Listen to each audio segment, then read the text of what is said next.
bist du ihr aller Ehre. Was ist Wundes hier geschehen? Dass ein Magd ein Kind gebar, ihre über aller Engel Schar. Was das nicht ein Wunder gab. This is The New Right, a podcast for the lost arts, reclaiming the literary holy land from the heathen. This is Matt Pegas. And this is Dan Baltic. And we're here today with Raw Egg Nationalist. Raw Egg, welcome to the show. Thanks for having me. Yeah, absolutely. Thank you so much for coming on. You're obviously a big name, and we're excited to get in the conversation today. I think most of our listeners probably know who you are, but I will still give a little intro just in case anyone has been living under a rock or perhaps is just not from our Twitter ecosystem. Raw Egg is a famous Twitter poster, an author, and basically you've been advocating consuming a large quantity of raw eggs since about 2020 and maybe earlier, but 2020 is around the time you got onto Twitter, is my understanding, correct? Yeah, early 2020. Gotcha. And you're also, of course, a published author. You published four books since 2020, in addition to compilations, and we'll be talking about those today. Yeah. Mm-hmm. That's right. And also, crucially, you are the creator of Man's World, which is a fantastic magazine that kind of, and to my mind, it sort of takes like the best of our scene in terms of intellectual content as well as aesthetics and kind of puts it into one place. We'll definitely be talking a lot about that today. Man's World magazine, which is currently on its 7th issue, as in the 7th issue should be coming out sometime this summer, right? Beginning of July. Excellent. Well, we'll look forward to that. Again, just not to assume too much prior knowledge on the part of our audience. And sorry if this is asking a question you've been asked a million times, but I think a good place to start is what is raw egg nationalism, or put differently, how would you kind of describe the resonance between political nationalism and consuming raw eggs in the way that you advocate? Sure. Well, I mean, it's in the name. It's a combination of consuming large quantities of raw eggs and political nationalism. But yeah, it definitely deserves a little bit of unpacking. So I like to think that the enemy today is what I call soy globalism. Mm-hmm. And I think probably most of the listeners will be able to picture what that is. So that's globalist politics with combined with a kind of soy consumer sort of mentality or ethic, whatever you want to call it. So that's the enemy. And raw egg nationalism is basically the opposite of that. So it's about empowering individuals to be healthy in order that the nation can be healthy, basically. Mm-hmm. And because the nation is only as strong as the individual, I think, or as the individuals that make it up in total. Mm-hmm. So I mean, raw eggs have just been a central part of that, because they're a superfood, and they're basically the antithesis of everything that the globalists, every kind of Franklin food that the globalists try to push. So, you can produce this, you can produce eggs, basically anywhere. Mm-hmm. Small patch of land, you can have chickens that produce this incredibly nutritious food that can't be patented, that can't be controlled by corporations, that can't be sold to you in a ultra processed form, can't be sort of alienated from you. So the eggs are kind of like a symbol as well of mm-hmm. of the politics of the movement, which is empowering individuals, local communities, and ultimately nations against a sort of globalist Great Reset, whatever you want to call it. Gotcha. And you keep your own chickens then, right? I don't keep my own chickens, but I have access to I get a lot of food from local farms, so I can get very, very high quality eggs on my doorstep. That's one thing that I was interested in reading more up on raw egg nationalism in advance of this conversation, was how important it is to get quality food, quality eggs. I was also interested not only in your writing, but also in the Counter piece by Dr. Benjamin Braddock about that, where I believe, is that where did he coin the term raw egg nationalism in that article? I don't know. I don't know that he did in that article. It was a hashtag, I think, that started. Oh, it goes back. Just further. Started sort of that just sort of started going around. But he definitely gave the first kind of coherent formulation of the kind of political platform, which I've then run with. I mean, when I started my Twitter career, I had no idea that anybody would want to. That 70 people would want to listen to what I have to say, let alone 70,000. So I never thought that I would be the figurehead of the movement or a figurehead of the movement. Well, it's certainly taken off out like that. Yeah, it has, for sure. Laws get in the way of our consuming, raw eggs, but also natural foods. Like, for instance, my ex-girlfriend, she was into drinking raw milk. You have to buy it from like a literal farmer, and you cannot buy raw milk in the store, as I'm sure you know. I'm lucky. I'm lucky over here in the UK, because actually you can buy. Oh, well, that's although you won't see raw milk in the supermarket, nonetheless, raw milk is readily available for sale. You can get it shipped to you if you're not near a farm. It's not something under the counter. Although people, a contraband item.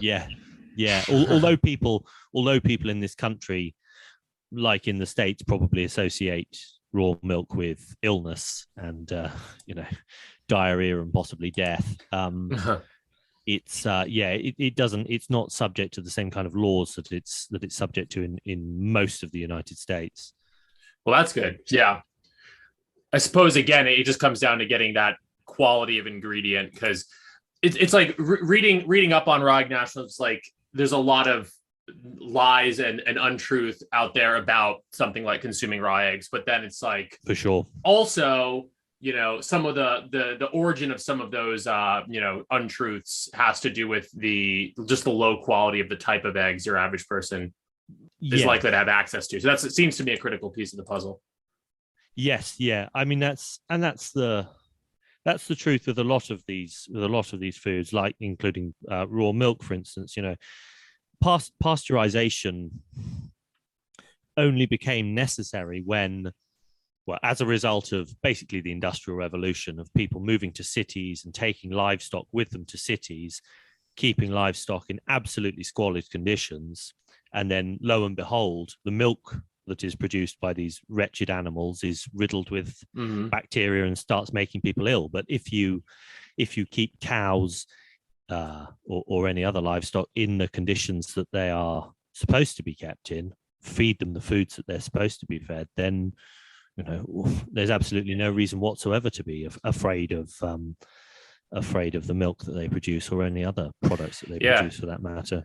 Well, this is where your messaging, kind of similar with BAPS as well, and a lot of other great accounts, it becomes so holistic, where the question of health and political nationalism and even animal welfare, they all kind of come together, and again, in a very holistic manner. It's easy to understand where the resonance between consuming raw eggs and something like political nationalism, when you start to think in sort of these questions, like how did we come to the food situation we're now in, where people are eating low quality foods, and it's right down, it's not a stretch. the political questions and the questions of societal organization and the way we live and the way that we treat animals, they're all interconnected. One of the most depressing things actually about the modern conservative movement has been the way that it has abandoned concerns like environmentalism and animal welfare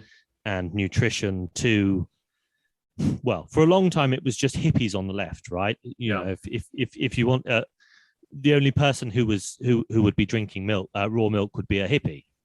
the only person who would be blathering on about organic food would be a hippie. But there's absolutely no reason why any of these things should be solely a province of hippies or people on the left. I mean, I can't actually think of a more archetypally conservative position or concern than environmentalism, than caring for the natural environment, than preserving God's natural bounty for the next generation. I mean, if that isn't conservatism, then I don't know. Yeah, I don't know what is, to be honest with you. But Absolutely. we've reached this stage where it's conservatism is shilling for companies like Bayer and Monsanto to destroy the natural world even faster than they're already doing it, and shilling for companies to, you know, to be able to sell these disgusting processed foods to children, and yeah, I mean, it's a nightmare, and it's one of the, I think it's one of the greatest failures of modern conservatism. Definitely. Although I do think it's changing. Thanks a lot to people like you and people like BAP, and I think people from our sphere who are starting to break through. I think there is a conversation surrounding this. I mean, obviously you've been on Alex Jones. I don't think you've been on Tucker, but there you were on that End of Men video. Yeah, well, I'm gonna be in on Tucker. Yeah, I mean, so that's awesome. That documentary is coming out, I think, on June the 11th. Oh, wow. I recorded 2.5 hours worth of interviews for that. So that is fantastic. Oh, wow. Yeah, I mean, and Tucker's the most over here in the States. Tucker is I believe, if my facts are straight here, pretty much the most watched thing on TV. So that's pretty incredible. You know, he had like Curtis Yarvin on going back. I mean, Tucker is flying kind of close to the sun from the point of view of censors, I suppose, but he's doing great I mean, things. speaking of which, this is a follow-up on his episode on January 6th. I think that was his first documentary. Yeah. So this is very much, you know, a politically resonant series. And I think your episode is going to be a great addition. Absolutely. And I think, it's just really heartening that people like you are kind of starting to come across what would otherwise be considered mainstream conservative outlets like Fox News.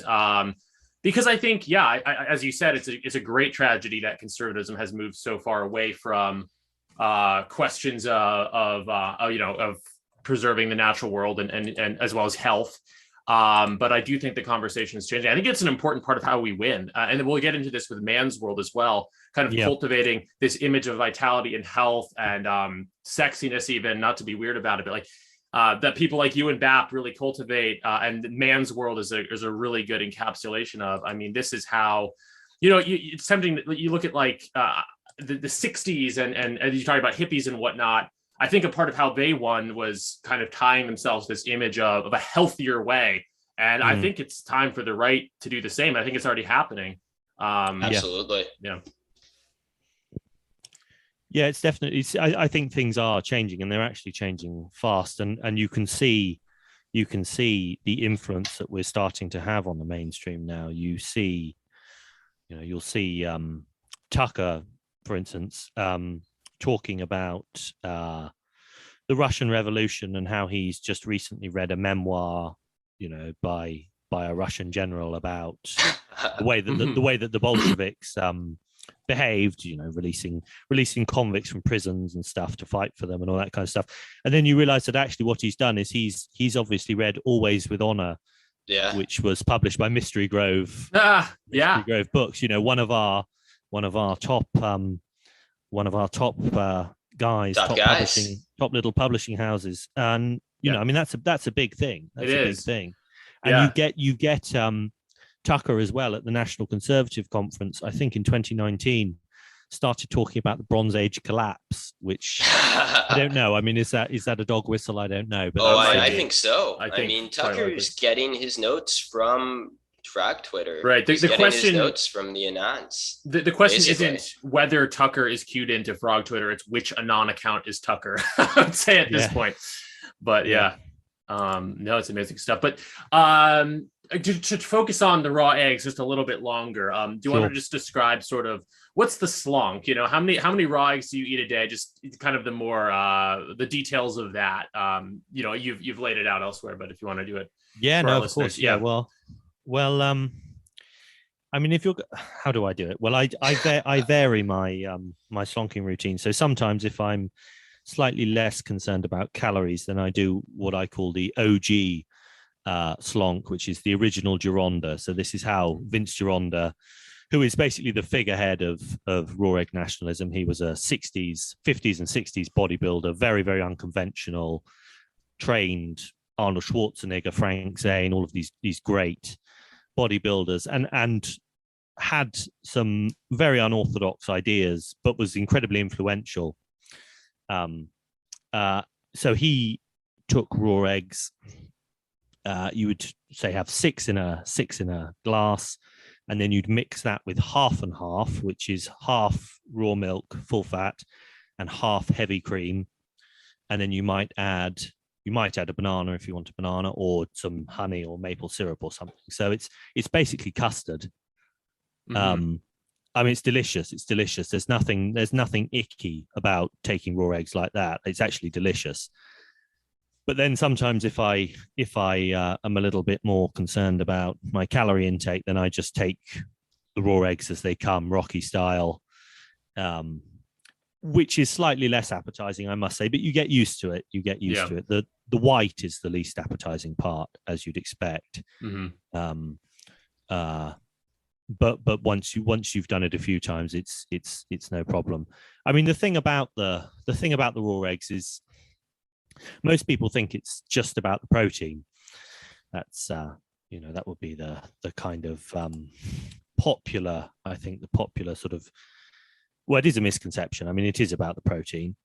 The protein's important, but what it is, more importantly, what it's about is the cholesterol. And this is something that Vince Gironda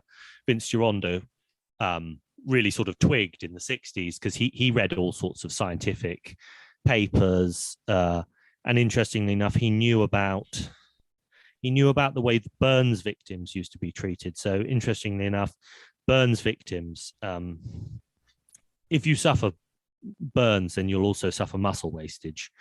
That's just what happens. You know, if you suffer burns, then your muscles waste because of the tissue damage. And up until about the 1940s or 50s, burns victims were treated, at least in the US, with a massive a diet of massive quantities of raw eggs, or eggs rather. They took eggs in raw form and cooked, and as they took them with wine and stuff, and all kinds of different ways. Anyway, they would have about 36 eggs a day, and then that treatment was replaced with modern steroids, with the first modern steroids like Dianabol. And I think that Vince basically came to the conclusion that the raw eggs the eggs were working basically in the same way as the Dianabol, as a kind of natural steroid. And this has actually been substantiated since, more recently, in the past sort of decade or so, by scientific studies that have shown that there's a linear dose relationship between consumption of cholesterol and muscle gain. So basically, the more cholesterol you consume, the more muscle you can put on, or at least under the particular sort of controlled scientific conditions of the studies that were done. And it actually has a more powerful anabolic effect, consumption of cholesterol, than consumption of protein. So, you think, the more protein you consume, the more muscle mass. Well, actually, the effect is stronger with cholesterol than with protein. Definitely one of the things I learned that I had no concept of until reading your work, but continue. The thing is, if you want to look for I don't think you could find a substance in Western medicine that has been more demonized than cholesterol, right? I mean, cholesterol is Satan, basically. Oh, absolutely. Yeah, I mean, I get my blood tests back, and they say you have high cholesterol, and it's like I wonder, how bad is this actually to have, slightly, not like off the charts, but I suspect, and having read a little bit of your work and others, it's perhaps okay to have slightly high cholesterol. Perhaps it's a good thing. Well, listen. I mean, I'm talking about this much more in my new book, which I'm currently putting the finishing touches to, called the Eggs Benedict Option. Yes, very funny. I talk about cholesterol at length because I'm talking about plant-based diets. I'm talking about the Great Reset, the World Economic Forum's planetary health diet that they're pushing, which is basically a global plant-based alternative diet for 10 billion people, which is what they reckon the population will be in 2050. And so I'm talking about why plant-based diets are bad. And one of the reasons plant-based diets are bad is because they basically don't have any cholesterol in them. My grandmother lived to 88 with cholesterol in the high 200s, possibly even 300s throughout her whole life. Never had a single problem with her heart. And like she died of, cancer. No, it wasn't cancer. It was something else. But it was an old age related disease. Yeah. And it was not her heart. Mm-hmm. Yeah. Well, listen, I mean, there are a myriad of studies that show that actually, if cholesterol decreases, you have a higher chance of all-cause mortality. I mean, having low cholesterol is a nightmare, and there is actually a genetic disease that makes you have very low cholesterol, and I mean it's appalling what it actually does to you. I mean, if you're not spontaneously aborted by your mother when you have this low cholesterol syndrome, you're not going to live for very long. I mean, cholesterol is basically, well, there's a good quotation. I can't remember who it was. I think it's Leah Keith, who is a kind of militant anti-vegan feminist. Strange bedfellow to me, but she's quite a good writer and she says some interesting things. She says, if we didn't have cholesterol, we would be puddles, basically. I mean, cholesterol is what gives our body's structure at the cellular level. Cholesterol is necessary for the formation of cell membranes, and that's what holds all the water in, basically, because that's what we are fundamentally, is water primarily, or liquid. So yeah, I mean, there are a lot of studies, and there's a lot of science that actually flies totally in the face of what your physician will tell you, or you'll hear on the television or the radio, or read in a magazine about cholesterol. I mean, cholesterol really is not far from being the great Satan. It is actually essential, absolutely essential, and not having enough of it makes you very ill. Good to know. I'm gonna give her a what for next time I see her. yeah, do. She won't have anything to say in response either. I mean, I'm sure she will. Yeah, she won't. she'll probably get upset. But, on this note, though, how would you recommend sort of gauging? So the diet, as you say at the beginning of your first book, this isn't your book. Kind of, I think you're referencing BAP. You say it's neither philosophy or exhortation. You're not telling anyone what to do. You're just kind of sharing what you do. But on that note, I would say a lot of your writing, a lot of the diet as you have it, because you would say you're a bodybuilder, correct? Yeah. I mean, I do weight training regularly for strength and aesthetics. I mean, I'm not a bodybuilder in the sense that I'm not interested in competing, and I'm still a natty, so I'm not thinking anytime soon of going on steroids or anything like that. But yes, I mean, I think that I think there's a little bit of confusion about what it means to be a right-wing bodybuilder. Like, it doesn't just mean being a bodybuilder who in the conventional sense of training to go on the stage and all that kind of stuff. It's a more literal thing. It's about building the body as the kind of foundation of a right-wing or particular right-wing political philosophy. Maybe a little more, and you admire competitive bodybuilders, and you write about them in your, I think, second book, 3 Lives of Golden Age Bodybuilders, as well as your book on Gironda. So you like those people, but in some ways, I think being a right-wing bodybuilder is more Mishima, less Gironda per se, because it's the interaction of body and philosophy, so to speak, or philosophy, maybe a dumb word. Yeah, but, I mean, someone who is interesting, who I've written about, is an actual bodybuilder who is interesting, is Mike Mentzer. I wrote about him in issue 3 of Man's World. he should have been Mr. Olympia in 1980, but he wasn't, because Arnold did a comeback that was a very, very dodgy comeback, because he was so popular and sort of so influential. Then he managed to sort of to win the Mr. Olympia when he shouldn't, basically on the basis just of who he was, the fact that he was such a big name by that point. But Mike Mentzer was probably the most cerebral bodybuilder, I think, certainly the most cerebral sort of mainstream bodybuilder there's ever been. And he had a very developed, I mean, he was a big fan of Ayn Rand, but also of Nietzsche and other people like that. And he had a very sort of developed philosophy of bodybuilding basically as a surrogate for war. So it's like man's natural activity is aggressive contest, and in the modern world that is taken away from us, and so we need to find some sort of satisfying surrogate if we want to live satisfying lives. And so I talk about that. I wrote this article in issue 3 of Man's World called Mike Mentzer's Golden Age Mindset.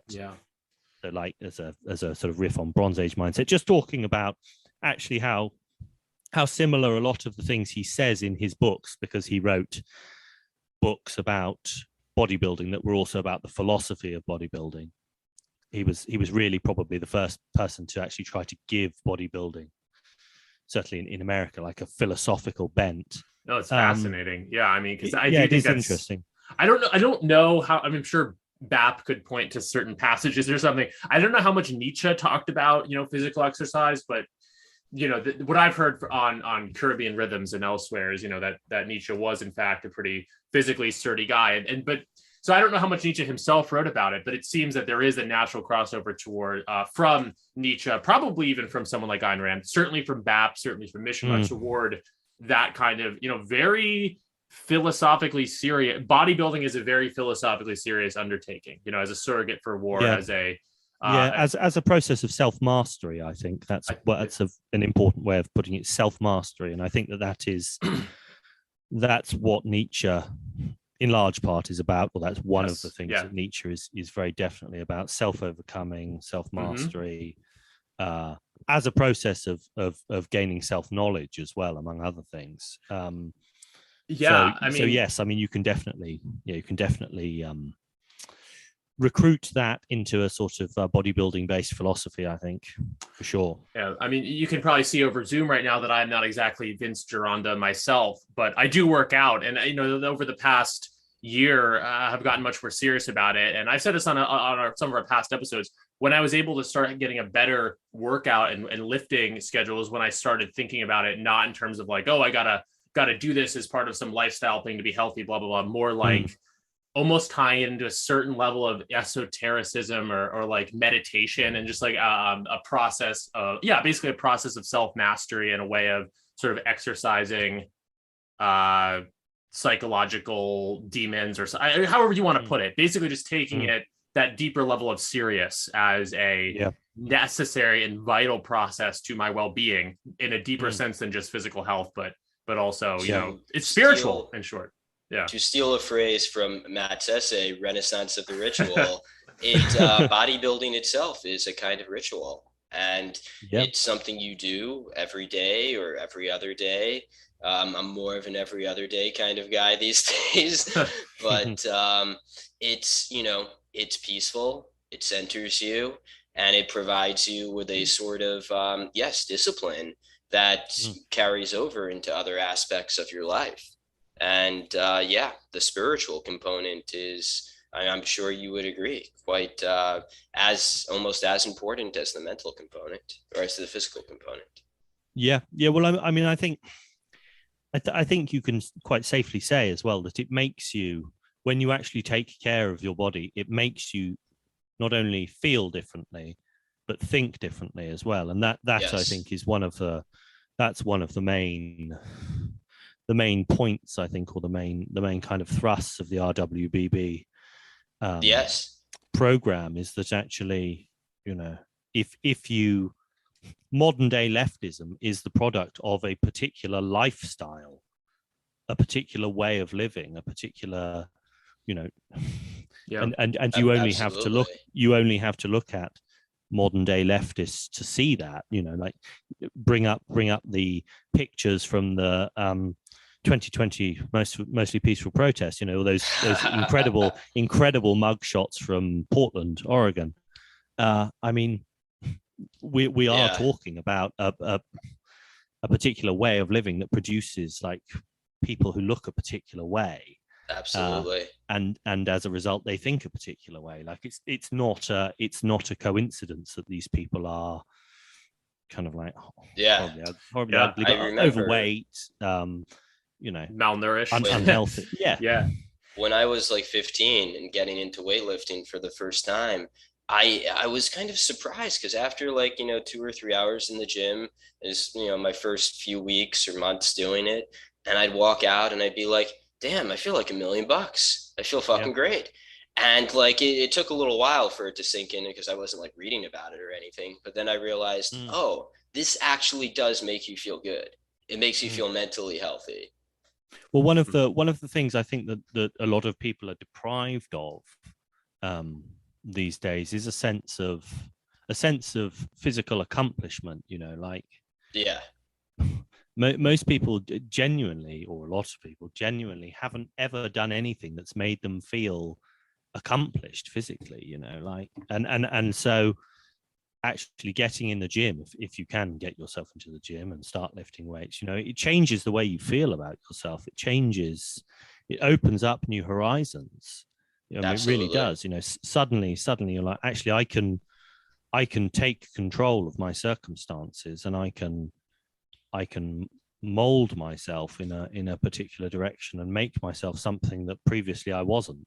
I mean, I think that is a very, very important experience. And there's a great passage, there's a great bit in Bronze Age Mindset about the swole left. Do you remember this? Yeah, and how it's not real. Yeah, and basically how it's an oxymoron, and the fact that, you know, like if leftists actually all started taking up weightlifting and getting swole, they'd cease to be leftists. Exactly. Yeah. And I do think that that's true. I mean, you'd probably still you might get some swole leftists, but on the whole, I think most people would start to drift. Would have a very profound change of heart. Yeah, no, I think so too. And crucially, in terms of the lifestyle versus politics of it all, the lifestyle is something that you can have total control of. So even when political matters seem completely out of our hands, this is something that anybody can do, you know, in the privacy of their own home, is start to move in this positive direction in terms of physical health. And I do think, as you said, I think the political stuff just comes along completely part and parcel of it. Yeah, totally. Yeah. But on this note, I guess, what would your recommendation be to the bug men of the world? Or maybe that's the wrong way of putting it, because maybe bug men, if they're truly bug men, are too far gone. But if someone's listening to this, maybe they don't work out, maybe maybe they're like Dan and I, like, well, the normie, right? The normie, the fitness normie, like us, basically. You know, like where do you start? You know, it's probably not slunking 34 eggs, but maybe it's slunking 12. You know, what are the concrete steps that even like someone who's just like listening to this on their couch eating potato chips can just dive in? Well, I think that what needs to be said to people that isn't said to people, and this is the dreadful thing I think about the self-esteem movement. You know, this sort of you're wonderful at any size, you can be healthy at any size, you know, be happy with who you are, you don't have to be better. In fact, there isn't such a thing as better. We're all just different. We're all equally different, and we're all equally superstars, and, you know, all that kind of nonsense. I think that people need to realize that actually this is something that Jordan Peterson says. Actually, you're not everything you could be. Like, you're really not everything you could be. You know, there are all sorts of things that you could be and that you could do, and you are wasting yourself. Sitting on the sofa eating potato chips and watching Netflix or whatever. So I think that kind of message is something that probably needs to go out needs to be said more. I mean, another thing I think. So you do recommend the Jordan Peterson to Bronze Age pervert extremism pipeline we're warned about. In short, I do. Yeah, I do. No, I definitely do think that he's definitely for all his faults, and he does have I think some quite many faults, like all of us, and they're very visible because he's such a visible personality. He has done a lot of good, and I think he's woken a lot of people up, and he has brought particular very pressing issues actually into the light of day in a way that would never have happened otherwise. Absolutely. Yeah, New Right Pod is a Jordan Peterson respecter podcast for sure. Absolutely. He comes up a lot, and we like him. But I mean, his limitations are the limitations of the average boomer con, and that's okay. Yeah. He's doing the best he can do, and it's a lot. So it's a lot more. It's a lot more than a lot of people do. I mean, I mean, he genuinely cares, even if obviously he doesn't have all of the answers, and some of the answers he gives actually, I think, are kind of radically counterproductive. He's still done far more good than harm. And on the right side, crucially. Yeah. So I mean, and also he's talked a lot about health actually, because he's had such ill health. And although I'm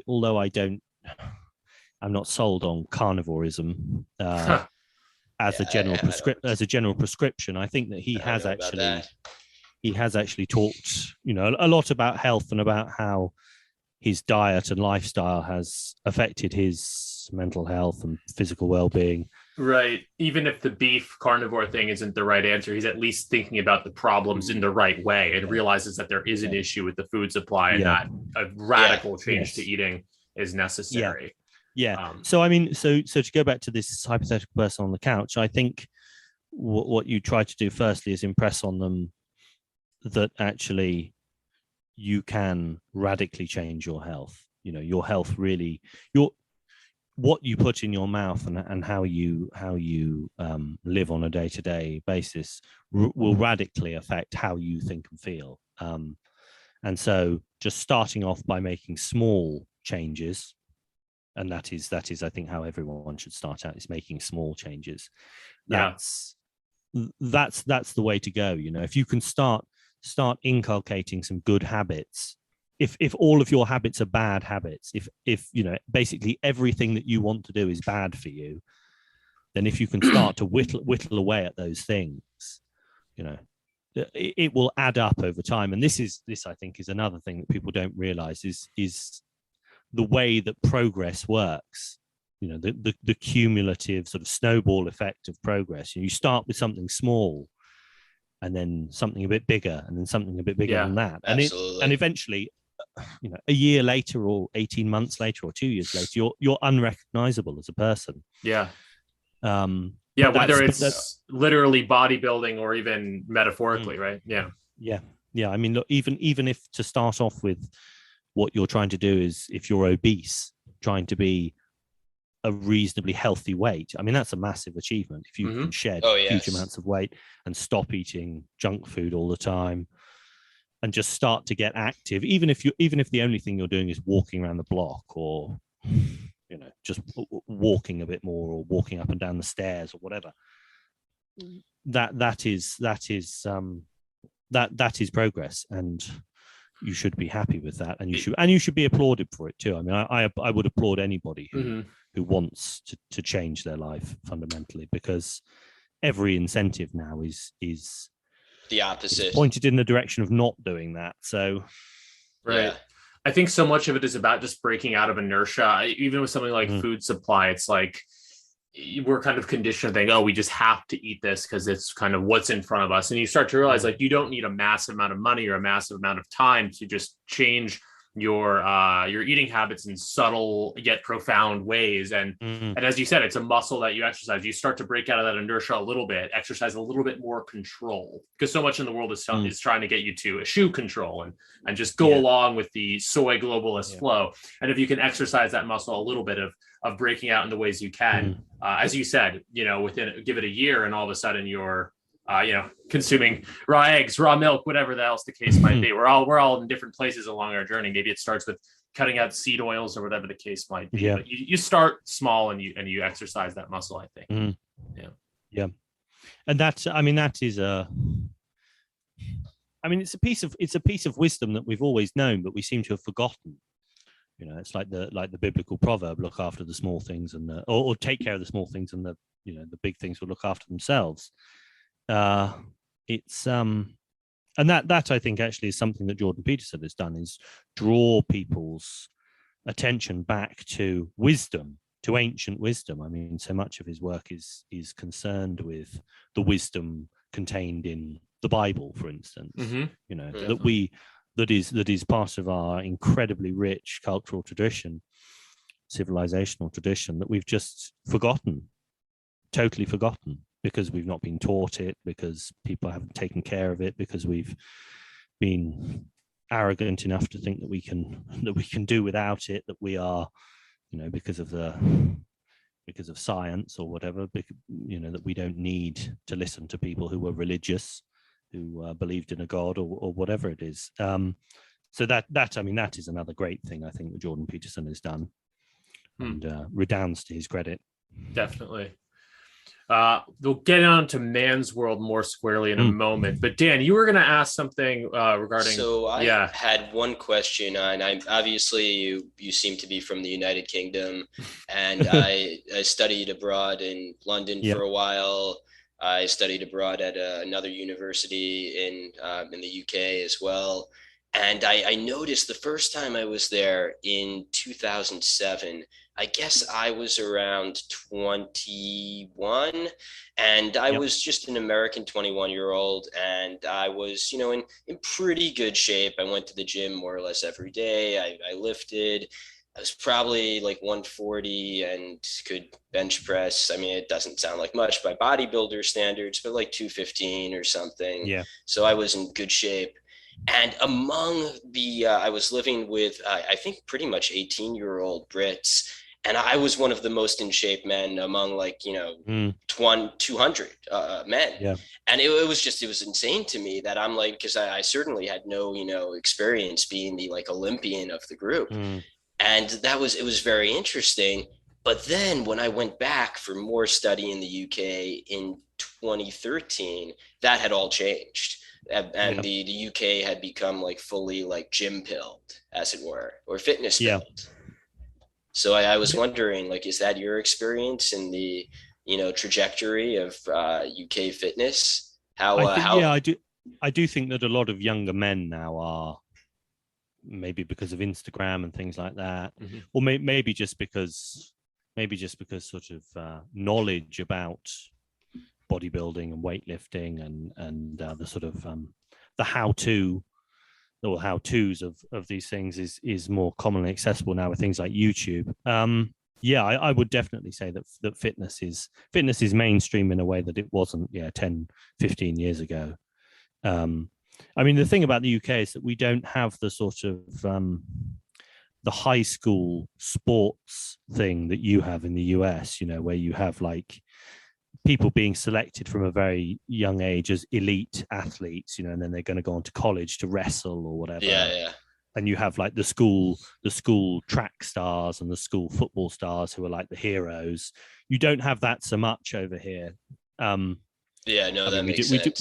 We do play a lot of sports. I mean, I played football and rugby and did athletics and stuff, but it doesn't seem to have that kind of intense. American. That you have over there. But yes, I would say that I mean, although people have definitely got much fatter in the last 15 years over here as well, you do see a lot more young men. I mean, I think a lot of young men take steroids now as well, or SARMs or things like that. So you do see these sort of young men in extremely tight t-shirts, with their big arms. I just remember walking the streets, and I guess I'm doxing myself here. It's in Oxford, and this this guy is running by me, and he's in like a tank and shorts, and this guy looks like he could be on the fucking like Olympic team. And I'm like, Really? well, what happened to the UK? Like, this is Yeah. an entirely different island. Yeah. what From have they been? 2017. What have they been putting in the water? Maybe they've been putting Exactly some Tren in the raw water milk. or something. Yeah. Yeah. I guess going off that though, how did and if it's to the extent you're comfortable talking about it, how did you get into all this stuff with I guess with nutrition and then the political dimension of it? I mean, I don't know if you probably, I assume you have a lot of foreknowledge. So I assume you weren't red pilled on Twitter. It seems like more like you're bringing a certain amount of knowledge to this sphere.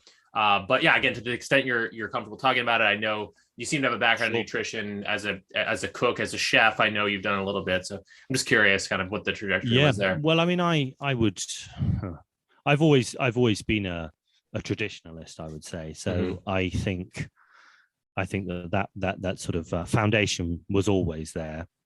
But it's really in recent years, probably since about 2016, that it's really. I tended to kind of avoid politics in this country, because politics in this country is, I mean, I know that it's a sideshow in the US as well, but there's a kind of politics in this country is pretty dismal, really, and it's kind of, I don't know, it's just depressing, really. Yeah, it's just depressing. You don't have any of the kind of, I don't know, there's a bit more glamour to it, maybe glamour isn't the right word, but there's something about US politics. Maybe it's just the scale and the fact that you know, the US is the world's most powerful country, that it just doesn't quite seem as kind of pathetic as it does over here. So I didn't pay too much attention to politics, although I mean, my orientation was always as a traditionalist. But the events of 2016, post 2016, really started to wake me up. For sure. But the fitness stuff, then I was a sportsman at school, martial artist for a while. Used to teach martial arts. But I wasn't so much a bodybuilder as a calisthenics kind of dude. So I would do a lot of body weight stuff. I was really lean as a martial artist. I was like a welterweight. So I was, 140 pounds, something like that, but shredded. Whereas now I'm probably 210 pounds. So I put on about 70 pounds, which is quite a lot. So the basis of all of it was there. I think the basis of it was, I didn't really have I wouldn't say I've ever had a grand awakening. Yeah. Okay. Interesting. Because go on. Sorry. I was just saying, although my eyes have very definitely been opened by certain things, there's no road to Damascus moment for me, I would say. Right. Yeah, you find both types on our side, people who kind of just naturally been inclined toward everything sort of from the start, developing over time. And then, I'm a little more road to Damascus. Not that I have a great story or anything. I was more liberal at a certain period of my life, and you turn around. Yeah, I mean, my story is the same as Matt's, maybe even more pointed of a turnaround, but it varies person by person. We all end up in the same place, hopefully. But let's definitely talk a little more about Man's World. We did, both of us are fans of BAP, so we did hear you on Caribbean Rhythms, talking about the sort of origin of the magazine. But again, want to give it to our listeners too. So how would you sort of describe what Man's World is, and what kind of the mission is to make men's magazines great again, right? Yeah, that's the mission statement. It was kind of a lovely sort of well, maybe not a mistake, but it was definitely a lovely a sort of piece of serendipity, really. I when I was writing my second book, which was 3 Lives of Golden Age Bodybuilders, one of whom is Reg Park, who was Arnold Schwarzenegger's mentor. And in the 1950s and 60s, he had a men's magazine called Man's World and the Reg Park Journal. And it was a mixture of, it was very heavily bodybuilding focused, as you'd expect, but also had other sort of kind of articles of interest for young men, let's say, like kind of weird and wonderful tales and all that kind of stuff, and stuff about sort of male health and sexuality and all that kind of stuff. And I just thought, oh, Man's World is a cool title for a magazine. That's a cool title. Which got me thinking then about men's magazines in general, because I'd sort of, as a teenager, then I'd read lads magazines. I don't know if you're familiar with lads magazines. Oh, yes. Yeah. There's a magazine in the United States called Boys Life, which is associated with Boy Scouts. So I don't know if that quite counts. Lads magazine might be more of a... Well, I think you probably mean more of a Maxim or a Stuff type thing. Yeah. So that's the kind of thing that we had over here. So it was like a kind of magazine for young blokes, about women, and there would usually be some sort of nudie pictures and other stuff about sort of like being a young bloke and getting drunk and that kind of stuff. Very popular in the early 2000s. I remember there was even a Facebook group called Lad Bible or something. I don't know if that's severely compromised, but yeah. Lad Bible was like a kind of online lad magazine type thing. And now it's been rebranded, and it's kind of it's gone woke, basically. Yeah, I'm not surprised. Like all of them. Yeah, I mean, actually, even I don't know if you guys are familiar. There's a thing called Barstool Sports over here, which I feel like is like vaguely downstream from that. But I don't read it, but I assume is fairly woke. But anyway, these things exist, but they have been severely compromised. So I kind of read lads magazines as a teenager, mainly for the naked women. But I was just thinking like, because I had read Playboy as well, I'd seen Playboy, and I was thinking about that very famous sort of joke that's actually not a joke. I read Playboy for the articles.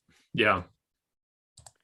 And the thing is, actually, that's true. Someone like, when you actually look back at Playboy in the 50s, 60s, 70s, right through actually into the early 2000s, then really great people used to write for Playboy. Someone like Vladimir Nabokov got one of his big breaks in Playboy. John Updike, Michael Crichton, Norman Mailer. All these great people were. I mean, there were naked women in Playboy, but also the content was fantastic. It's genuinely stuff that you wanted to read. Genuinely interesting and exciting, and what a great package it was once upon a time. Oh yeah. So I did this joke tweet where I was like, oh, if I revived Reg Park's Man's World magazine, would you subscribe to it? And I mocked up a cover with a picture of Ziz, the famous meme bodybuilder who is sort of ubiquitous on RWBB Twitter and fit on 4chan and stuff. I put him on the front, and I got a good response. And so I thought, well, actually, you know what? Maybe this isn't a stupid idea. Maybe it wouldn't be a stupid idea to gather together all of the interesting personalities on right-wing Twitter and get them to produce articles about the kind of subjects that we all want to read. Yeah, all in one place. I was telling Dan kind of in advance, like the Twitter aesthetic, or not the aesthetic, but also like the Twitter medium lends itself really well to the magazine medium. It's the same thing. You're kind of scrolling through. There's short form content. There's pictures. So what Man's World feels like is kind of like Twitter on steroids, or like the best elements of Twitter in this high gloss package. Because there's always going to be a lot of crap on Twitter too. A lot of waste of time type stuff, but Man's World like takes all the best people, all the best imagery, all the best ideas, and puts them in one place. I think that's one of the reasons it strikes me that Man's World has been, you say it started as almost like a joke or a serendipitous little thing, but it strikes me it's been a massive success, and every issue gets bigger, every issue attracts bigger names, and I think the fact that it lends itself so well to the people that are contributing to it and their kind of content is, I think, part of that. Well, I mean, the thing is, all these different people have Substacks, or they, maybe write essays for American Conservative or whatever. But like, it's something different when you actually get all of that stuff together in one place. it becomes something that's greater than the sum of its parts. Definitely. Yeah. And it doesn't have that sort of more transient element of Twitter where it kind of feels like it's all shouting into the void. It's like a really solid item. And you can get it. The word we're looking for is magazine. It's a men's magazine. And that is something that we've missed. Because like I think this really speaks to a certain consumer who's like a millennial man and like, or maybe Gen X, I don't know, who grew up reading magazines. I grew up reading Esquire and Maxim and even Playboy. And like, it was like, there was a magazine for you. And they talked about stuff that men wanted to know about. But now you open Esquire and it's like 11 ways you can be woker in the workplace or something. Yeah. And I'm like, I'm going to throw this out the fucking window. And that's essentially every men's magazine is like that now. So there's a real vacuum in the marketplace. And like, this is a breath of fresh air because it is a magazine and like it has stuff that is applicable to men. And crucially, like in your first issue, you set forth the vision of the man's world reader, the globo uomo in the Italian pronunciation.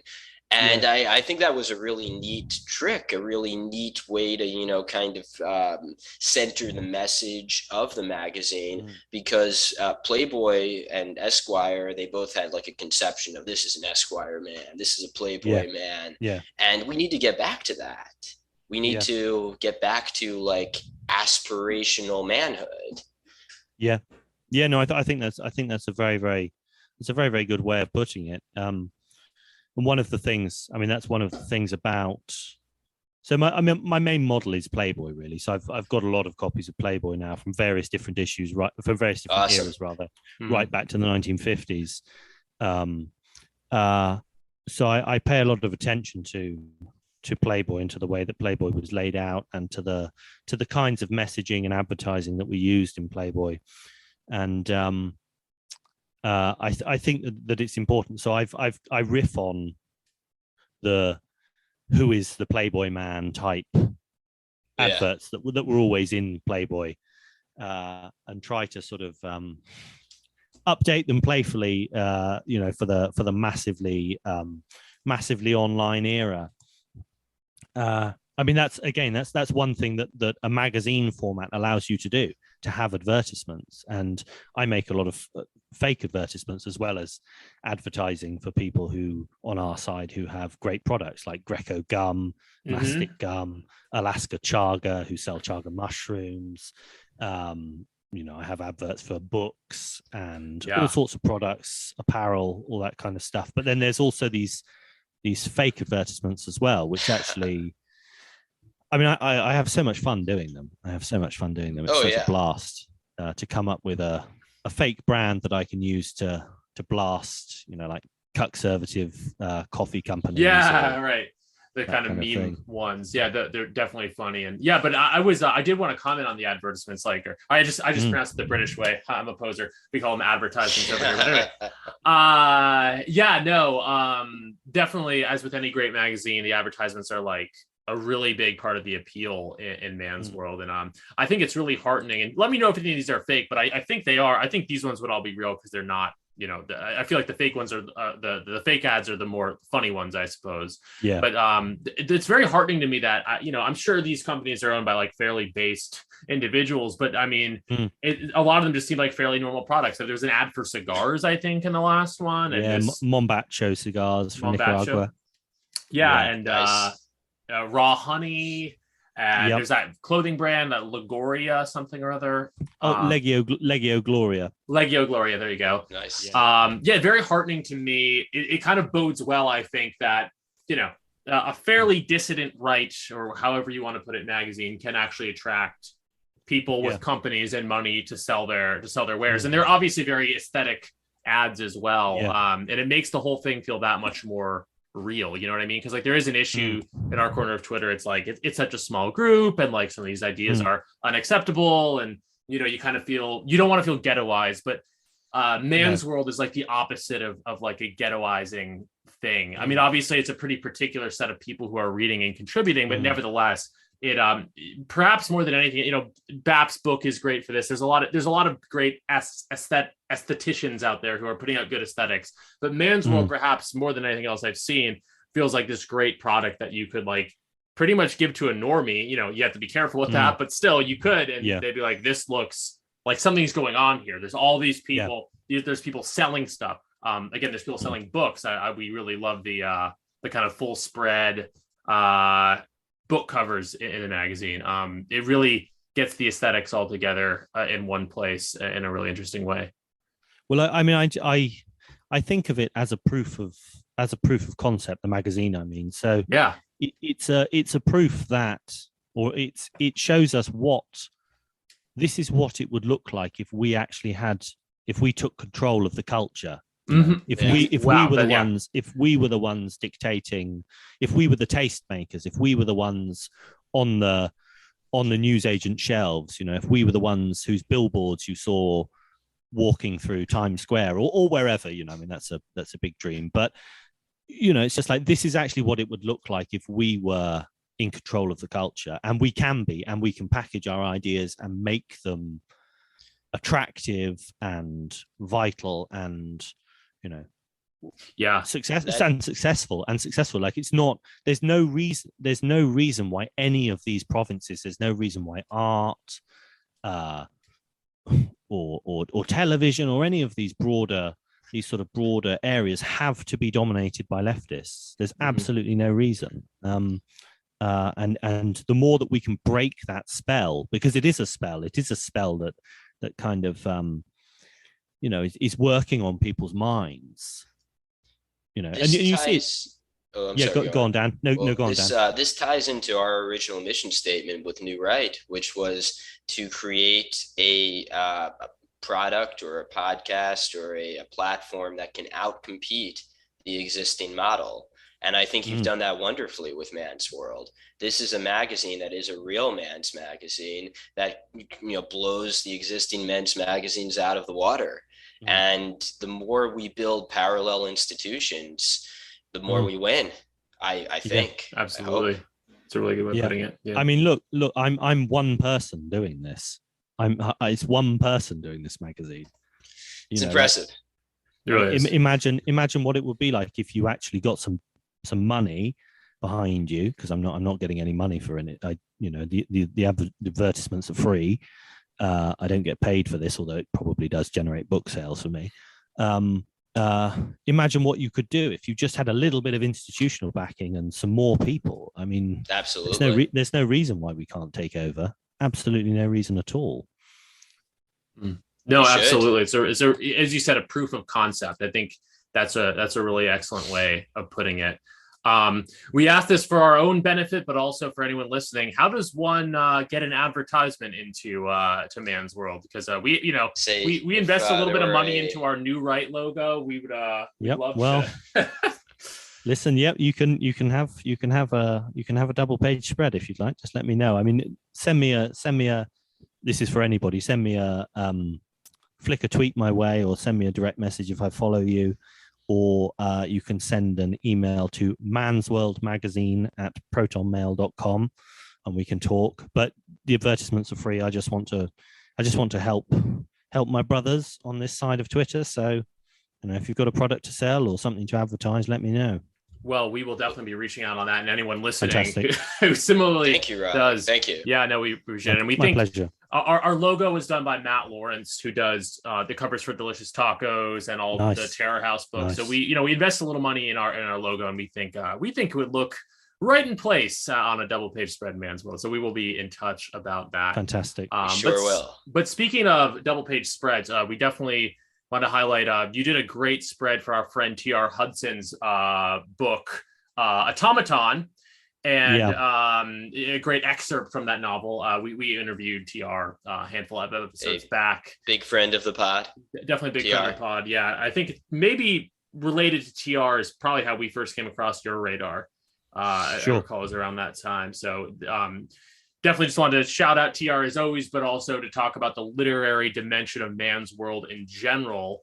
As you were talking about with, Playboy and traditional men's magazines, literature, not only nonfiction, but also fiction and literature was always part of it. Playboy, famously giving a platform to Nabokov and Updike and writers like that. And there is fiction in Man's World from TR as well as others. I guess I don't, do you want to just comment on sort of that element of the Man's World mission of giving similar to what our podcast is trying to do, giving a platform for how to put it, masculinist friendly literature, men's stories, men's adventure stories have their place. There's that John Cold serialized story that was in several issues. And I've been serializing the 39 Steps, which is a classic adventure novel from just before the First World War, or 1915, which I actually did a paperback version of on Amazon. Saw that, the first in the Man's World classic series, because I think that these a lot of these classic adventure novels are out of copyright, so you can republish them. So I was thinking of doing a Joseph Conrad novel as the second one, but possibly the what's it called? The Shadow Line, which is a kind of supernatural tale at sea. It's a kind of like a rites of passage sort of novel at sea, short novel. But yeah, I mean, I think there's a danger that you just see the sort of the right-wing movement as just a political thing, so you would just have articles about politics and maybe some culture and but actually I think that this needs to be a totalizing kind of thing, and we do need to be producing literature and poetry and basically everything you can produce, art. So Fendervilliers, for instance, featured his sculpture featured on the cover of Man's World issue 5, and then there was a big spread where he talked about his art and philosophy, drawing on the Italian futurists. I mean, when was the last time you saw an explicitly right-wing or an explicitly traditionalist, whatever you want to call him, artist producing great art? I mean, like, not any time recently. I mean, it was really, really incredibly striking when I came across I can't remember how I came across his work, but come across it, I did, and I'm glad I did. It's good stuff. Yeah. I mean, poetry is a difficult one. Poetry's hard. I think the place of poetry in modern society and modern literature is actually, it's just a really vexed question, and I think there are going to be a lot of failures with right-wing poetry before there are any great successes, because you can't just go back to writing poetry like Tennyson or some 19th century writer, or like Homer or anything like that. I mean, it's and this is something actually that I think is very good about Fendervilliers' work, is that he's not pretending that modernism didn't happen. A lot of people would like to pretend that the 20th century didn't happen, and I think that that's a dead end. No, bring up a good point. We talked a little bit this on our last episode with Gio Panicetti, the right-wing artist, right-wing painter. How it's kind of this balance of representing traditionalist values, right-wing values, while also sort of accepting and aesthetically exploring the fact that we are in this kind of postmodern condition. I mean, there is something qualitatively different about the modern era, and I think that needs to be captured in art. I think that pretending that there isn't that qualitative difference is silly, and is a form of basically escapism, I think. I think so too. Go on. If you'll indulge me here, I think this does get back to Matt's essay again in forming new traditions. And I mean, to go back to the past is such that, like, well, our current institutions are corrupt, and the past ideologies or the past movements, they have passed for a reason. It's, you can't transplant yourself back to 1754. But what you can do is you can take what we have today and start a new tradition. And I think that's actually in some ways a very good place to be, because if you're creative, if you're so like, obviously Curtis is doing poetry. The EIC of Terror House, Matt Forney, he is getting big into poetry and has a chapbook coming out. And I'm excited to see, what these guys do with it, as with all of the guys in our spaces. Definitely. I mean, T.S. Eliot is a very, very conservative figure, but also a high modernist. I think that we would be better placed looking at somebody like that. I'm not saying that you should just be imitating T.S. Eliot, but that is an interesting trajectory in poetry. That he was a high modernist. He was friends with Virginia Woolf and all of these Bloomsbury people who went on just to write kind of archetypal modernist stuff, and yet he went on a personal journey that was, it basically took him in totally the opposite direction, and yet he was still using modernist forms and developing modernist forms to express very, very traditionalist sentiments. I'm not that learned. Go on, sorry.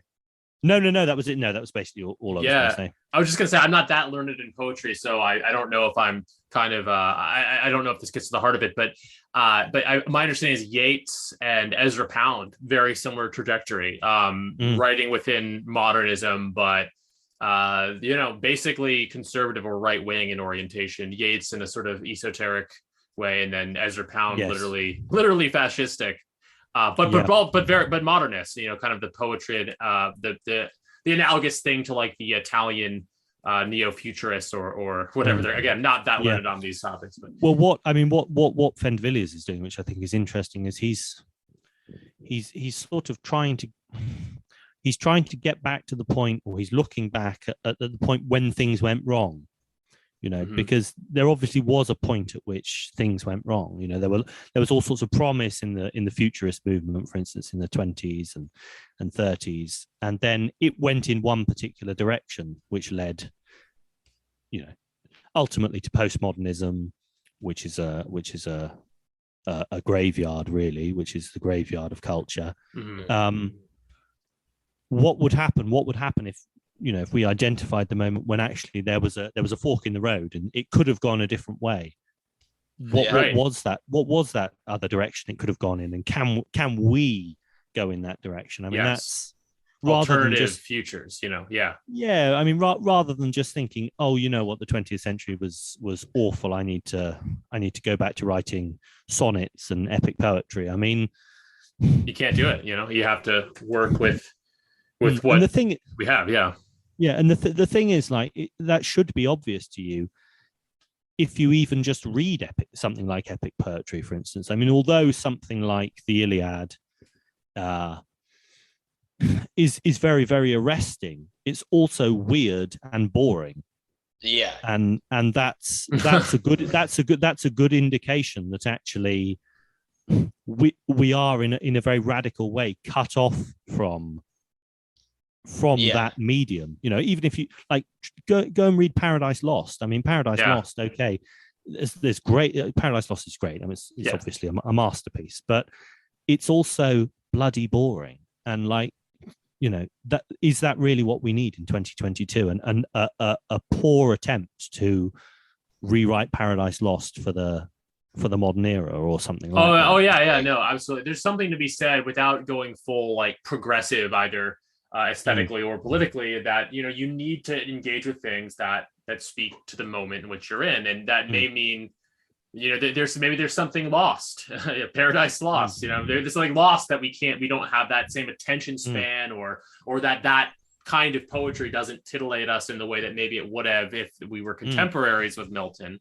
But it is what it is. It is the moment that we are in. And I think this actually overlaps with kind of the aesthetics and some questions surrounding the aesthetics of man's world in an interesting way, because you've gotten some flack from a certain, I don't remember how Bap described him, a certain cowboy poser, I believe, on Twitter about It was a Calvin Klein ad meme that I think probably a lot of and the question of like, just to describe it for people who haven't heard, it was a Calvin Klein ad from what, the 70s or 80s, maybe it even was, 90s. It was early 90s. Mark Wahlberg and Kate Moss. Yeah. It's just kind of depicting a more, very modern, but still compared to what we have today, more traditional sort of gender archetypes of attractiveness and vigor, contrasted with some horrid pregnant male Calvin Klein ad from, I guess, the current year. And what was the comment? This is some conservative ink guy was like, right wingers need to understand that the latter led to the former, and then I think you and Bap and others kind of got into it, disputing that. And I think it overlaps with this question. I don't buy into the notion that every element of modernism or every aesthetic that came out of the modern era is bad. There was still good things that could come across in something like, a traditional issue of Playboy, or that Calvin Klein ad, or even, and this also gets into another, not really a controversy, but another question that people have had. The first issue of Man's World actually featured centerfolds, which I think Dan and I both liked the aesthetic of, but others were not as happy with. Others really didn't like it. Look, there's a nuanced conversation to be had. Is this fapping material, or is it? I don't think it's. I think the centerfolds in the first Man's World, it's something beyond just. Well, I think what's key about those centerfolds is like I think it's like Playboys from the 80s or early 90s or even 70s. And what's interesting about that, not just hot, but interesting, it shows a kind of earlier femininity in our culture. And that's kind of hot to see, but interesting to see. Whereas like today, we don't even have centerfolds today, but if you did, it would look very different. It would look, in some ways just very like hyper, sexualized. It would have to be, I think if you had centerfolds today, to compete with, you would have to compete with hardcore pornography, and I don't know how you would do that other than just by having hardcore pornography in the magazine. I mean, if anything, it was quaint to see these centerfolds. It was that's why I called it vintage bush, because all of the women have like copious amounts of pubic hair, and that's just, I don't know. It's funny to be. It's funny to be nostalgic. It's funny to be nostalgic about something like that. But actually, it is something that you can, if you're of a certain age, you can be nostalgic about. I mean, absolutely. The first Playboys I opened up when I was like 13 or 14, they of course they had bush. This was like the 90s, the early 2000s, and like it's in a way it's like it's nostalgic for a not pre-woke era, but pre-globo definitely era.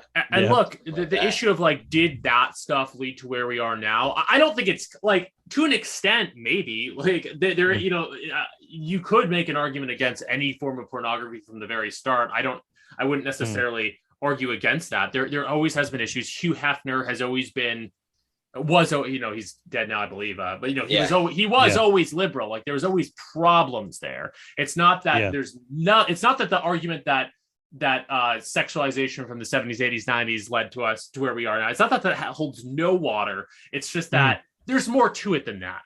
Much more to it. Yeah, a lot more to it. Even if, did it lead us to where we are now? Maybe there was a trajectory from there to now, but did it have to be that way? Not necessarily. Is there a glimpse of what could have been an alternative future, or even if not that explicit, was there just something better about that? I think the answer is yes. I don't think that the alternative is women in burqas. That's what I'll say. Yeah. But some people do. And it is very hard. It is very hard because it's an emotive topic, and of course because of the excesses of let's say modern day sexuality or sexuality in 2022. It is an emotive topic, and people do get upset about it, and there is plenty to be upset about. I mean, it's a nightmare. Absolutely. I sometimes think, what would it be like to raise a young boy or girl with a smartphone. I mean, yeah. I mean, it's a nightmare, and it's. I mean, it's. I think it's a shame that a lot of parents, don't take it more seriously. That they just assume, oh no, my child's not looking at pornography. Well, they definitely are, if they've got a smartphone. So yeah, I mean, I can see why people get upset, but there's we've got to I do think that we've got to try to get beyond that, try to think about it in a much more in a much deeper way, because that Braxton McCoy thing, that's the guy's name. It's such a lazy. It's such a lazy way to think about the problem. Like, and Bat brought it out quite nicely by saying that, this actually, the image on the right, the image of the pregnant trans man, has got nothing to do with sexualization. Yeah, there's nothing sexual about that image, and that's what basically what I was trying to say, is that we've gone from just having two very attractive people advertising an attractive ideal to something that's just out of H.P. Lovecraft. Matt and I were. Oh, I'm sorry. Go on, Dan. Go on. Matt and I were talking last night about what would a healthy sexuality approach to women sexually be in a culture. And if you look back to the 50s, the early 60s, you had pinups. And that was fine. You even had like underground nudity magazines, and like probably something closer to that, or maybe, but that doesn't have to lead to, hardcore pornography and arguably, like, later developments with the trans stuff. Like you don't, there is not a through line from celebration of hot girls to like, we're all going to be trans now. That's just, I don't believe that. I'm not like looking at a centerfold and I'm going to be like, oh yeah, you know what? Maybe I should be trans. It's as ridiculous. It's as ridiculous as that famous Theodore Adorno quote where he said, "There's a straight line from the slingshot to the atom bomb." Yeah, it's like it's ridiculous. No, there isn't. There very obviously isn't, Theodore. I mean, the sexualization thing, like it's. Sexualization is obviously part of it, but there's something very, very different at work in that second advert. A totally different ethic, a totally different, like ideology, and an ideology that has been promulgated to do this from the top, basically. Yeah, right. And they've, if anything, they've co-opted our sexualities. They've co-opted our messaging, our media, to deliver something that is alien. Yeah, it's a revolt. It's a revolt against nature, I think. Yeah, absolutely. It's this, our thing, is a reaction against. It's a human reaction against anti-human ideologies to channel Infowars here. But no, I think that's right, and I think that ties into the earlier part of our conversation as well with nutrition and eggs and everything. I think that gets to the heart of the kind of holistic movement that we're trying to cultivate here. For sure. I think. And Dan, go on. No, go on. Yeah, I was gonna say, Dan, I think you bring up a good point. Like, I lost my train of thought. You can go on. Sorry. No, I was just gonna say holistic. It's I mean, I don't. Man's world is a means to an end. I mean, it's not the be all and end all. I am trying to think more broadly, in terms of a broader movement. I want it to generate excitement. I want it to generate publicity, and I want it to get people excited. But I think it's it's very much, it's not just about getting people to read a magazine. It's about, as you say, it's about a total change. It's about a cultural change. It's about a broader movement, for sure. Definitely. No, I was just going to say that, I don't, these are hard, in terms of the pornography thing and what does one thing lead to another? Like, it is a hard question, and like whatever take you have to have has to be nuanced. But I do think, Dan, I think you hit the nail on the head where it's like, what at what point does liberalism, shall we say, because obviously even like the Calvin Klein ad, there's a little bit of sexual revolution, post-sexual revolution imagery there compared to an earlier period in the West. But like, at what point does that become anti-nature and anti-human? I think that's the line we need to look for. To take it back to like way back in the day in, Roman times, of course they glorified female beauty, and you would be hard pressed to find a more patriarchal culture than the Romans. So yeah. And I mean, the thing with that Calvin Klein advert is that, okay, this might be the first Calvin Klein advert, the Marky Mark and Kate Moss advert. It's like, okay, this might be a bit naive, but actually they could be boyfriend and girlfriend. They could be husband and wife. Yeah. But when you look at the advert from 2022, you've got something very, very different indeed going on. I mean, it is a total inversion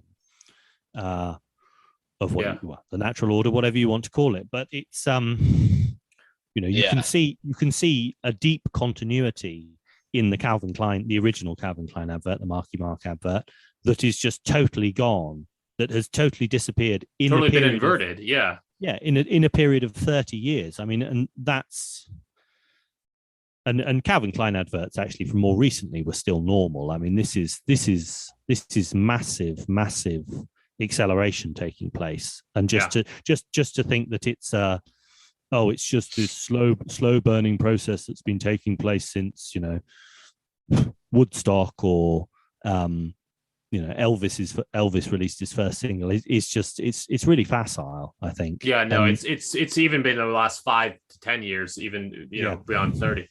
Like you need look no further than Russia or China. They have certainly sexualized women on television and what have you. They don't have too many ads with trans men in Russia. In China, I think you might get executed for that. So I mean, it's definitely possible to have a culture that is, portrays women in a positive light sexually, and also doesn't carry with it this pernicious ideology. Oh yeah, that's sure. And in terms of the aesthetics of it all, I think when in doubt, I think this is also crucial. The Calvin Klein out of it all, and the type of aesthetics, even though centerfold type aesthetics that some people took issue with. In Man's World, it's like, when in doubt, you've got to go with images that are going to move people and attract people and make our movement look vigorous, healthy, sexy, even strong. It's like, this isn't the only reason, because I think there's other good grounding to be like, actually that Calvin Klein ad wasn't bad, actually maybe even these centerfolds weren't bad. There's good grounding beyond just like a deal with the devil, like we're gonna attract people with it. But even on that level, like, you got, again, postmodern condition where we live in a we're surrounded by advertisements. We have to compete with that, and there's a way to do it where you can't just check out of modernity entirely. I mean, maybe that was good for Uncle Ted, but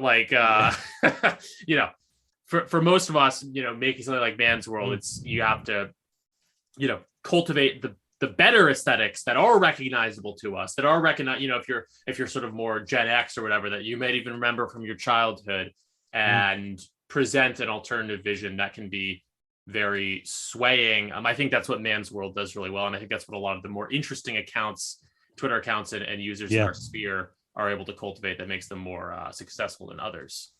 For sure. Well, I mean, for a long time then, I think the young conservative has been a figure of ridicule, like a young person who is conservative. What a joke. And you have things like Turning Point with Charlie Kirk, that's supposed to bring conservatism onto the campuses, and it's cringe. I mean, it's cringe. It's really cringe, and you can see why they're trying to do it, but it's the package is, it's embarrassing to watch, and there's got to be some other way, especially when now, I mean, it's being healthy has never been being healthy, being attractive, being slim, being young, being vital I mean, this is just basically now the province of the right wing, because the left has totally abandoned any kind of attachment to real attachment to physical reality and to what is natural. And so we've got an open goal, really, like if you're coming for excitement, if you're coming for everything that's real and beautiful and natural, then we're the people you've got to come to now, because you're not going to get that from the left. No, absolutely. Yeah, it's like that line at the end of the first issue of Man's World in the introduction, that it's all open for us right now, because they've seeded the ground, they've seeded the playing field, and anyone who wants something beautiful, anyone who wants something true, well, it's ours to make for them to see. Yeah, precisely. All right. Well, we realize it's getting late over there in the UK, but before we end, definitely want to give you a chance to just talk about pretty much everything you've got on the market in the way of books. There's a compendium of what the first 4 issues of Man's World out with Antelope Hill. Definitely just want to kind of touch on what our listeners can read and delve into further. Yeah, sure. So I've got four books on Amazon as paperbacks. So I've got the original cookbook that started it all, Raw Egg Nationalism in Theory and Practice. And then 3 Lives of Golden Age Bodybuilders, which is about 3 Golden Age bodybuilders and the example, how we can learn from their example. But it also it has like a philosophical essay at the beginning about our attitude to the past and to past accomplishments of physical accomplishments, especially of humans, and also contains training information and diet information about the bodybuilders as well. So it's kind of it's an interesting package. It's Reg Park, Dave Draper, and Vince Gironda? No. It's Reg Park, Chuck Sipes, and Chet Yorton. Gotcha. Okay, great. And then you also have Draw Me a Gironda about Vince Gironda, right? Yeah, about Vince Gironda. So that's a riff on Draw Me a Gorilla by my friend Spinach Bra. I pirated his idea of getting people to do drawings as a personality test, and made that into so it's a biography of Vince Gironda, talks about his ideas, his training methods, diets, all that kind of stuff. And then it has this sort of like novelty thing at the end, teaching you how to draw pictures of Vince Gironda, and also analyzing drawings of Vince Gironda that I got various people to do. And then there's Raw Egg Trilogy, which is all those 3 books in one. And then, so that's all on Amazon. And then there's also the 39 Steps, the Man's World Classics edition of the 39 Steps on Amazon as well, if you want to buy that, which is also being serialized in Man's World. And then I've got some books with Antelope Hill. So I've got a hardback, much expanded version of my cookbook with Antelope Hill, Raw Egg Nationalism, which is like the ultimate RWBB glossy coffee table cookbook. Fantastic pictures, loads of recipes for raw eggs and raw egg dishes and other things as well, cooked eggs, steak sauces, cocktails, desserts, all sorts of stuff. And it's all full of raw egg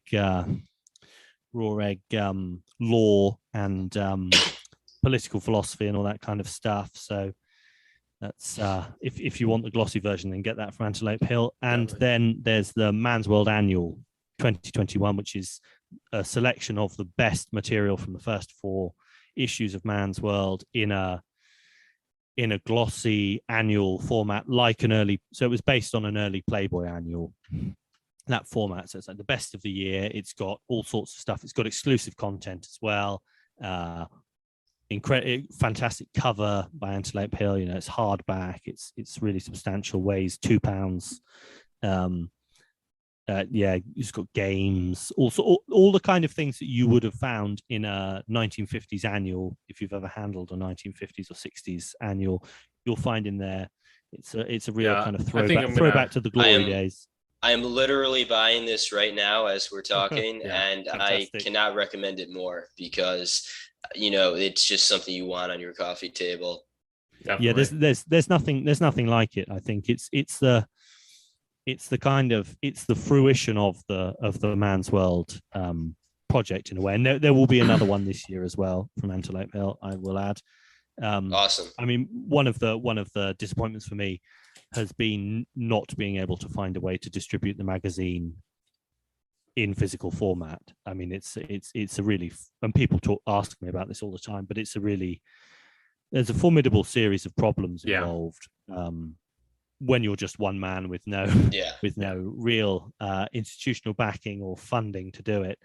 I mean, if I had megabucks or not even megabucks, just bucks behind me, then I could probably find a way. But for the moment, then it's just going to be hardcover annuals at the end of the year until we can find a workaround. But they are absolutely not second best. They're highest quality. This first Man's World annual is just it's a stunning book. Yeah, no, Antelope Hill puts together really, really professional books. As Dan said, I'm definitely gonna pick that one up.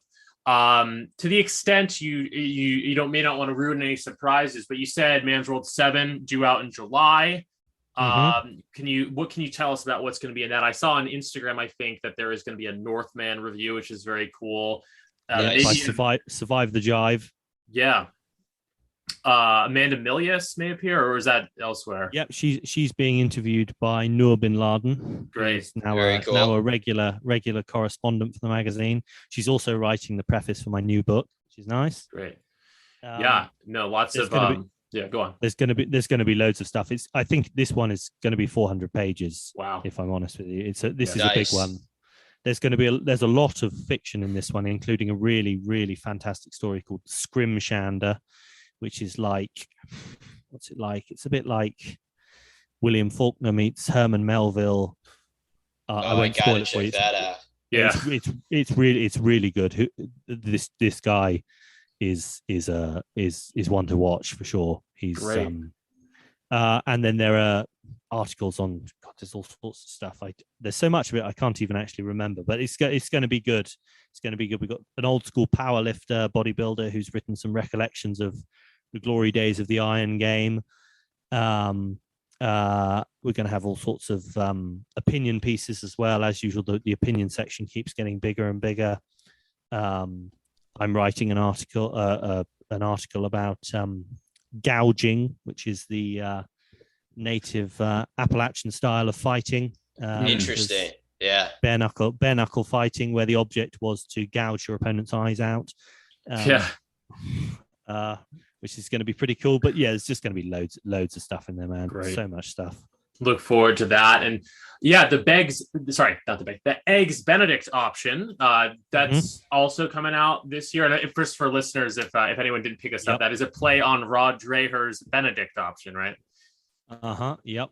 Yeah, because he was taking some pot shots at me, and I thought, well, it would be quite funny actually to take some pot shots at him.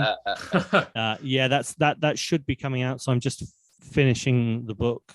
Should have it finished by the end of June. So I that will be out in the second half of the year. Great. In paperback form as well. So it should, although it will be through Antelope Hill, it will also be available via Amazon. Oh, good. Super. All right. Well, I guess unless you have anything else to add, or Dan, do you have anything else to add? I think we can wrap up. But thank you so much for coming on the show. It was my pleasure. Thank you for having me. Yeah, no, this absolutely, Rag. Thank you. It's been great. Good stuff.